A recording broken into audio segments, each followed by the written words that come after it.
Muy buenas a todos, somos un grupo de una asignatura de modelado y animación 3D trabajando desde el programa 3ds Studio Max y hemos desarrollado un script, un generador de sistemas atmosféricos. Yo, Sergio Bru, me encargaré de mostraros cómo funciona todo el tema del apartado visual, de la parametrización vía el editor, y mi compañero aquí presente, José Martínez, preséntate.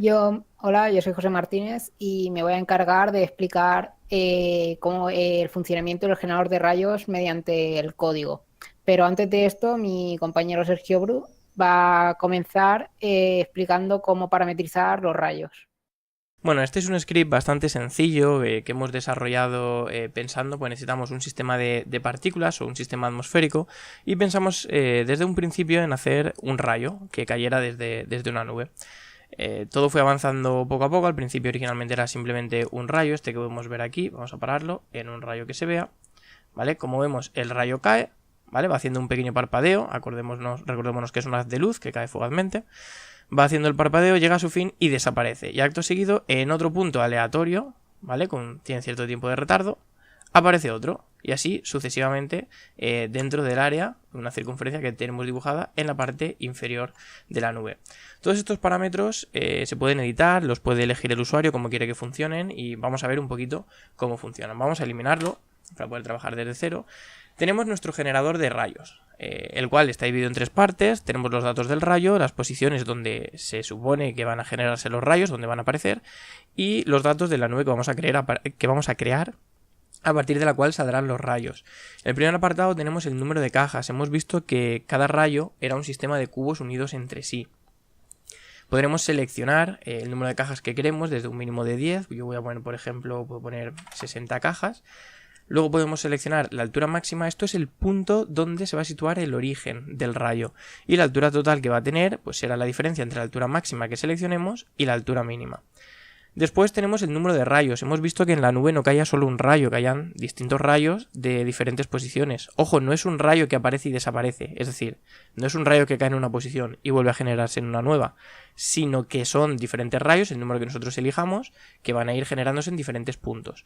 Cada uno tendrá una animación. Esa animación, todos sabemos, las animaciones van por número de frames, un número de imágenes por segundo.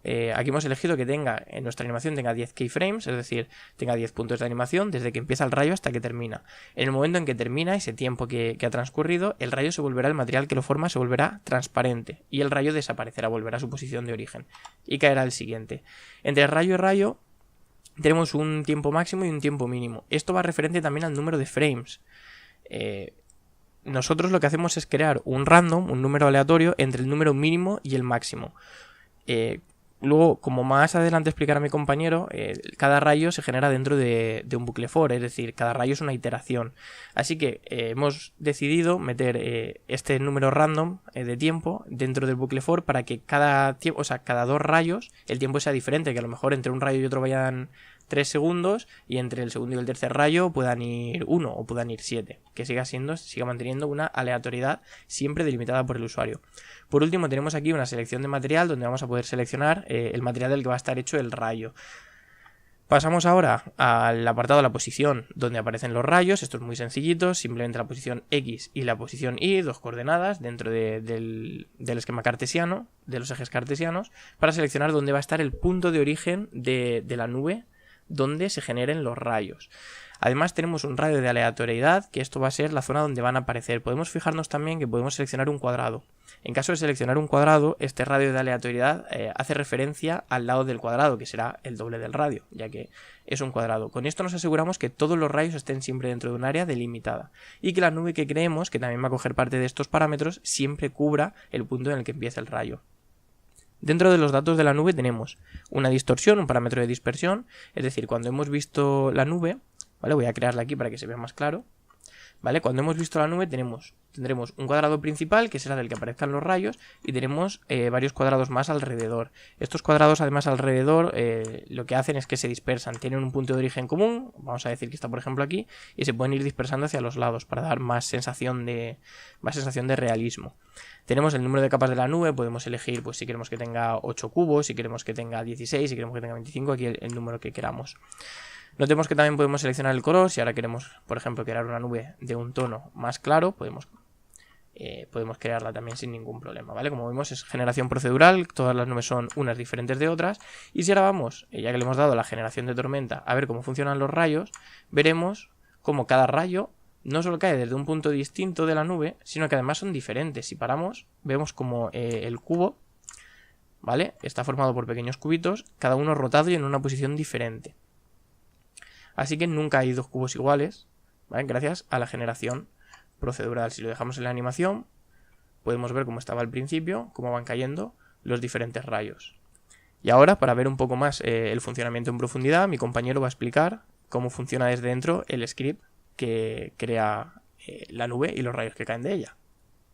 En primer lugar, vamos a ir donde generamos toda la interfaz del usuario, con distintos spinners y material buttons para que el usuario pueda parametrizar el rayo y la nube. Además, se introduce una serie de valores predeterminados para que en caso de que el usuario no introduzca ningún valor, se genere una buena tormenta. A continuación vamos a ir al código principal, en el que vamos a empezar con un try catch. Este try catch nos va a permitir comprobar si el usuario ha introducido un material para el rayo. En caso de no haber introducido un material para el rayo, se mostrará un mensaje por pantalla y se parará la ejecución del script. A continuación vamos a empezar por el script de la función de crear nube.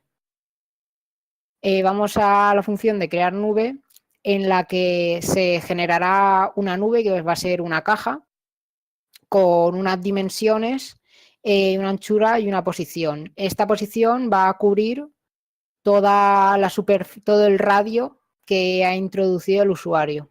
Además, la anchura y la longitud van a depender de el número de cajas y la altura del rayo.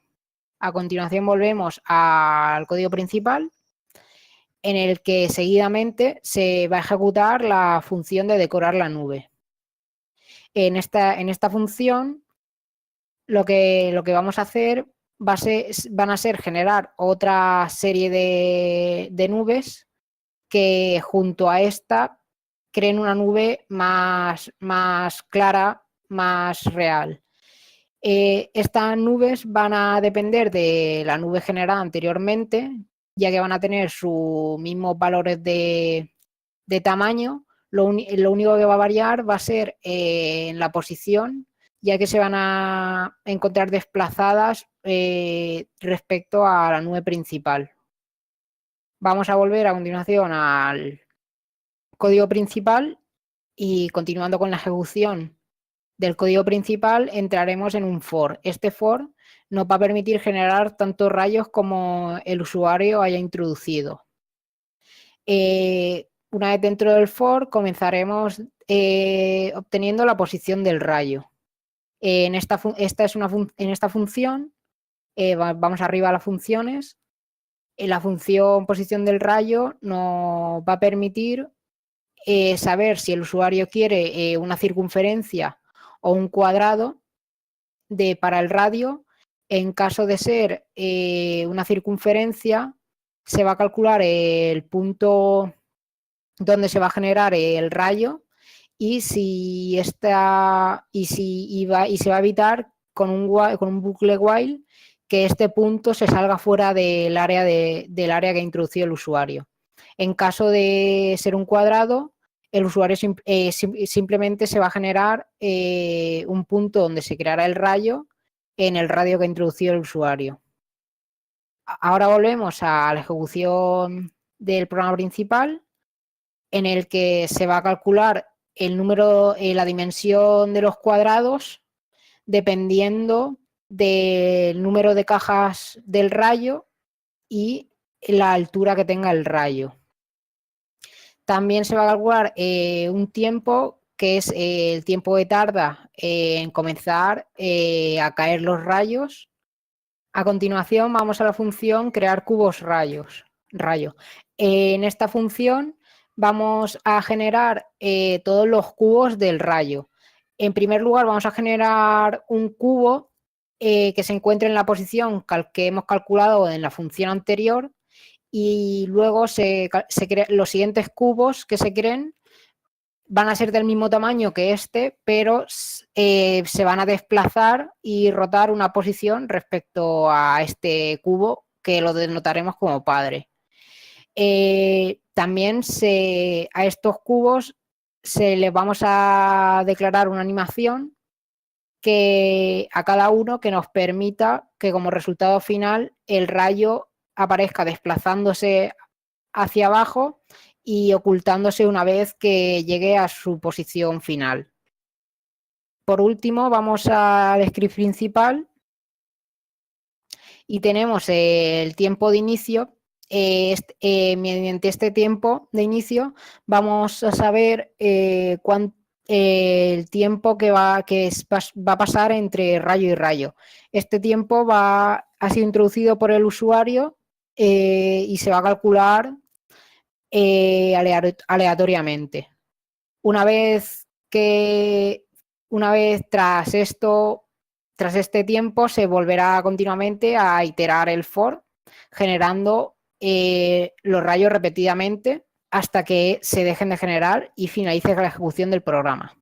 Bueno, este ha sido el funcionamiento del script. Espero que os haya gustado, y en la descripción del vídeo dejamos el script para que os lo podáis descargar y modificar si queréis. Gracias por ver el vídeo.